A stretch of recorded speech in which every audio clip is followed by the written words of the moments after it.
Hi everyone. Welcome to our new read aloud. It's a chapter book. It's called Guns for General Washington. I'm reading it from my Kindle on my tablet. It's a story of the American Revolution by Seymour Wright. And it's really full of adventure. If you got to listen to the read aloud Henry and the Cannons that I read at school, a picture book, it's an expanded version of that story. It's told from many different perspectives, which makes it pretty cool. And it starts with a map, and it has a quote from Thomas Paine. You might remember him from your earlier studies and some of his favorite quotes. I believe it was "Give me liberty or give me death." From the east to the west, blow the trumpet to arms. Through the land, let the sound of it flee. Let the far and the near all unite with a cheer in defense of our liberty tree. Thomas Paine in 1775. First chapter, The Restless Rebel. Crack, crack, crack. The sound of musket fire cut through the stillness of the sleeping camp. Colonial soldiers, bleary-eyed, tumbled out of their shelters with their weapons ready and raced toward the palisade. One of these men was a trooper named William Knox, who had been hoping to see action. Excited, he joined the others on the firing line and peered into the gray mist.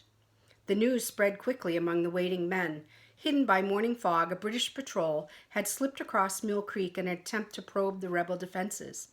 But an alert sentinel had spotted them in the marshes and opened fire. Others had joined in, and the redcoats, giving up, had raced to their barge and escaped. The immediate crisis was over. With shrugs and yawns, the soldiers trudged back to their warm beds, but Will Knox was too keyed up to go back to sleep. Unloading his musket, he walked across the drill grounds and climbed a rise called Prospect Hill. From here, he could see his beloved Boston, locked in the hands of the enemy to the southeast. The city was only a few miles away, but it could well have been 1,000. The British had thrown a tight blockade around the city. Nobody could get in or out. On this frosty morning, in October of 1775, a sharp wind was blowing, but William was warmly dressed. Some weeks earlier, a regiment of Pennsylvania frontiersmen had come marching into camp. Tough, hardy men, they wore long homespun shirts of butternut brown, fringed leather tunics, leggings, and Indian-style moccasins. Will had traded his best hunting knife plus half a pound of sugar and some chewing tobacco for a long shirt and tunic.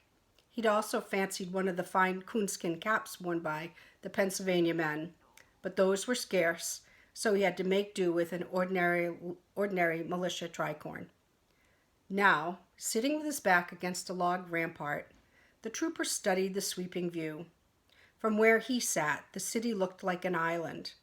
It was entirely surrounded by water, except for a narrow causeway called Boston Neck. This strip of land was fortified and guarded by British redcoats.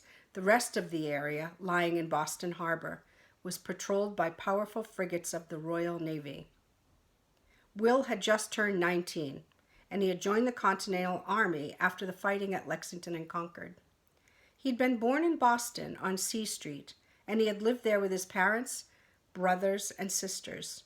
Will was only 3 when his father had gone off to the West Indies to seek his fortune. He died while away, and Will's older brother Henry became the head of the little family. Henry Knox was now 25 and a trusted officer on General Washington's staff. In Will's admiring eyes, Henry was a true hero. At least William felt he would be a hero if there was only something to be heroic about. Will Knox was half Irish and half Scottish, and both halves were hot-blooded. Like most volunteers, he was a solid patriot, also an impatient one. He had come here to fight for liberty, eager for action and excitement, but the only action he'd found was trudging the countryside to collect firewood. And his only excitement was an occasional hunting trip to bring down some game for the regimental cookpot. Restless and unhappy, Will sat and chewed on a blade of speargrass. He raised his empty musket and idly aimed at the British frigate anchored off of Dow's Wharf. I'll try that again. He raised his empty musket and idly aimed it at the British frigate anchored off Dow's Wharf. Slowly he moved his weapon, targeting the warships and the blockading fleet one by one. In truth, he muttered to himself, if this puny piece were a heavy cannon, I'd teach Bow Wow how and his lobsterbacks a thing or two. I'd send them packing. Behind him, Will heard the muffled roll of drums, a tattoo calling the troops to their morning drill. He stood up and started down the hill. The day had hardly begun, and already he felt weary. Wars, he knew, were not won by endless drilling. Why was he here? Why in blazes had he rushed to enlist? Why, well, he had expected to find glory when all he'd found so far was firewood. As he hurried to join his company, Will Knox sighed with self-pity and boredom, unaware that an incredible adventure awaited him. The young soldier would soon be part of a strange expedition, one of the most daring and dangerous missions of the American Revolution. Chapter 2, Stalemate in Boston. Change of perspective now. This is from a different character's point of view. General Howe was in a bad mood. The cabin boy knew it because the tea things hadn't been touched, and when the general skipped his tea, it meant a very bad mood indeed. The young sailor picked up the silver tray and stood undecided. Care for some fresh tea, sir? Nice and hot? Get out, growled the general. With a shrug, the boy left, closing the door softly.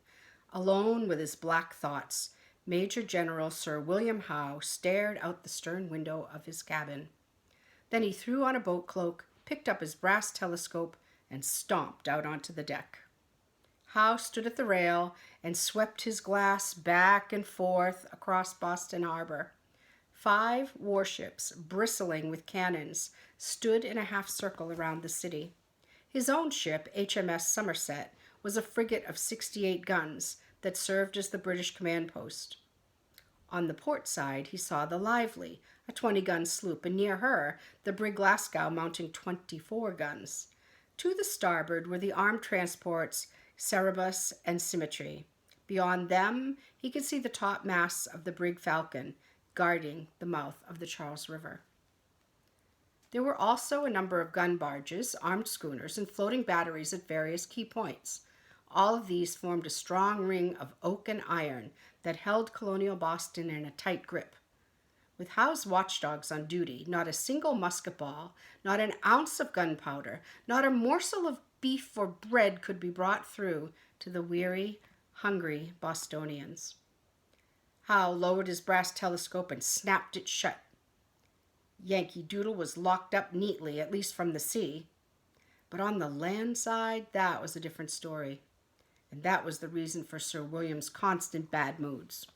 He narrowed his eyes and gazed toward the hills beyond Boston, half hidden in the cold November mist. 3 miles away was the town of Cambridge. This was the site of Harvard College, founded years ago when the settlers were loyal to the king. Now the area was a fortified camp where the so-called patriots had their headquarters. Howe stomped along the deck, swearing under his breath, patriots indeed. They were nothing but traitors, a ragtag bunch of ignorant farmers, country bumpkins, riffraff, and ne'er-do-wells who had the colossal nerve to defy the laws of His Majesty, King George III. Still, the general had to admit, albeit grudgingly, that these boors and roughnecks were surprisingly brave. They knew how to use their long muskets, pouring out volley after volley of deadly fire. The skirmishes at Lexington and Concord, the recent fighting at Breed's and Bunker Hills, had proved that they could be tough and dangerous. A staff officer stepped up to General Howe and touched his hat.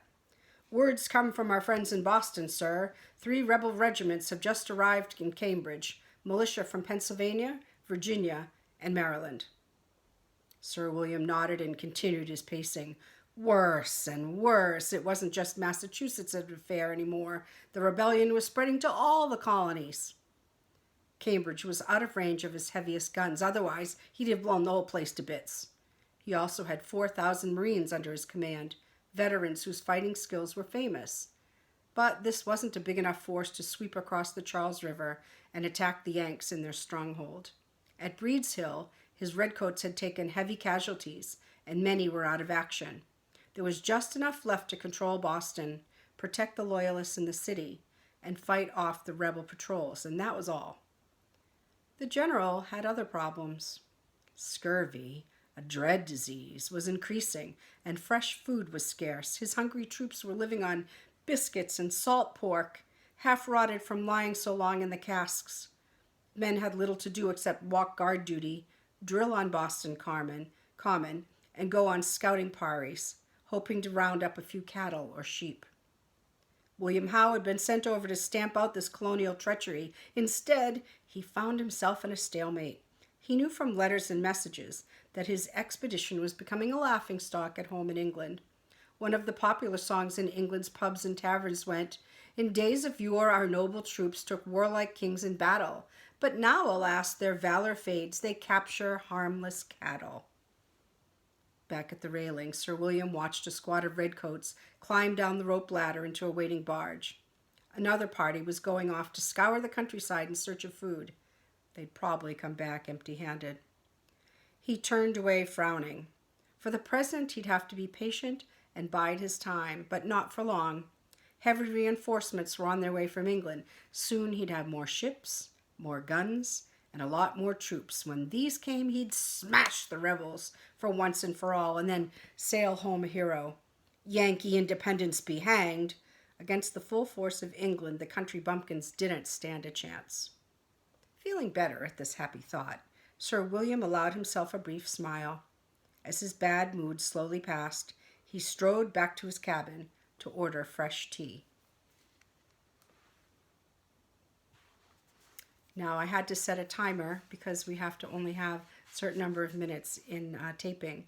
So you can think about this book so far and how it relates to all the research you've done. Certainly there are a lot of things that we've been studying the past few weeks that are in this story and probably made some pretty good sense to you.